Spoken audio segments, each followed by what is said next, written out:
ஊரில் இருக்க எல்லாத்துக்கும் வணக்கம்பா. நாம் இன்றைக்கி எந்த படத்தை பற்றின ரிவ்யூ பார்க்க போகிறோம் அப்படின்னு பார்த்தீங்கன்னா, பியார் பிரேமா கல்யாணம் அப்படிங்கிற படத்தை பற்றின ரிவ்யூ தான் பார்க்க போகிறோம். ஸோ ரிவ்யூக்குள்ள போகும்போது நம்ம சேனல் சப்ஸ்கிரைப் பண்ணிங்க, அப்படி லைக்கையும் போட்டுருங்க. இந்த படத்துடைய கதை என்ன அப்படின்னு பார்த்தீங்கன்னா நம்ம ஹீரோ துபாயில் ஒர்க் பண்ணிவிட்டு ஒரு கட்டத்துக்கு மேலே அந்த வேலையை வேணாட்டான்னு நம்ம ஊருக்கே வந்துட்டார். ஸோ இங்கே வந்ததுக்கப்புறம் நம்ம ஹீரோயின் இன்ஃப்ளூயன்சராக இருக்காங்க. ஸோ ஹீரோவும் ஒரு கட்டத்துக்கு மேலே மீட் பண்ணி லவ் ஆகி காதெல்லாம் போய் அதுக்கப்புறம் கல்யாணம் வரைக்கும் போகுது. ஸோ அங்கே தான் ஒரு பிரச்சனையே வர ஆரம்பிக்குது. இந்த பிரச்சனை என்ன அப்படின்னு பார்த்தீங்கன்னா, எப்போவுமே மாமியார் மருமகள் சண்டை அப்படிங்கிற மாதிரி தானே இருக்கும்.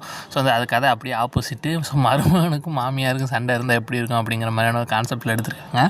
ஸோ கதைன்னு எடுத்துக்கிட்டிங்கன்னா அந்த கதை பெருசாக கதைகள் இல்லை.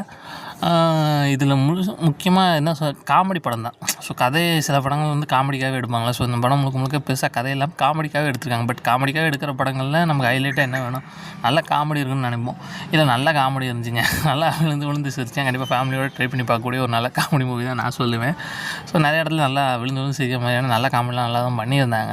ஓரளவுக்கு அதுவும் இந்த ராதிகா நம்ம ஹீரோ அவங்க தான் அவங்களுக்கும் ஹீரோவுக்கும் நடக்கிற போர்ஷன்ஸ்லாம் ஓரளவுக்கு நல்லா இருந்துச்சு பார்க்குறதுக்கு. ஓகே, ட்ரை பண்ணி பார்க்கலாம். இதுக்கு எவ்வளோ ரேட்டிங் கொடுக்கலாம்னா 5க்கு 3 பாயிண்ட் கொடுக்கலாம்.